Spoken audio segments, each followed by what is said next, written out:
ഓ പോയില്ലേ? വിളിച്ചില്ല. വിളിക്കാതെ ചെന്ന തല്ലെന്നും പറഞ്ഞു. എന്നാ ഞാൻ പോയി സദ്യ കഴിച്ചിട്ട് വരാം. അല്ലെങ്കിൽ ഹണി റോസിന്റെ ചെകിട്ടത്ത് കിട്ടിയ ഒരു അടി പോലെയാണ് എനിക്ക് ഈ ഒരു തീരുമാനം തോന്നിയത്. ആരും ഫോൺ വിളിക്കുന്നില്ല, ഡേറ്റും ചോദിക്കുന്നില്ല. നവരസങ്ങളുമായി ഞാൻ വീണ്ടും തെരുവിലേക്ക് ഇറങ്ങേണ്ടി വരുമോ എന്റെ പേര്. ഏതാണ്ട് എലിക്കണിയിൽ സുന വെട്ടതുപോലെ സുന വെട്ട എടുക്കാനും പറ്റില്ല, കെണി ചുമന്നുകൊണ്ട് നടക്കുകയും ചെയ്യണം. ഒരാവേശത്തിലെടുത്ത് ചാടി വേണ്ടായിരുന്നു അല്ലേ? ഇത് നോക്ക്, നീ എന്തോന്നാ കടന്ന് കാണിക്കാതെ നോക്ക്. ഒരു പരാതി കൂടി രാഹുൽ ഈശ്വറിനെതിരെ വരികയാണ്.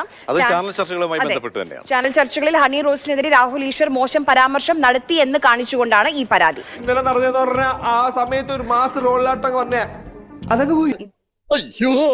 എന്തൊരു കഷ്ടകാലം. ഞാൻ ഉദ്ദേശിച്ചത് വേറെ, ഈ പുല്ലന്മാർ ഉദ്ദേശിച്ചത് വേറെ. ആരെല്ലാം തിരുത്തലുകൾക്ക് തന്നെ വിധേയാക്കുവാൻ ശ്രമിച്ചാലും അതിനെ അംഗീകരിക്കുവാൻ ഒരിക്കലും ഹണി റോസ് തയ്യാറാകുന്നില്ല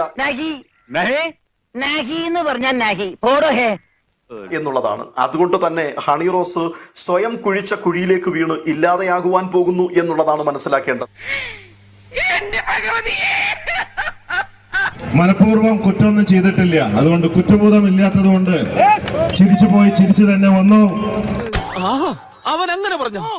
ഇനി ഒരു നിമിഷം പോലും ഞാൻ ഇവിടെ നിൽക്കില്ല. എനിക്കൊന്നും ആയില്ല, എനിക്കെല്ലാമായി തൃപ്തിയായി. ഞങ്ങൾ അങ്ങ് ഇറങ്ങട്ടെ. ആയിക്കോട്ടെ, സന്തോഷായി.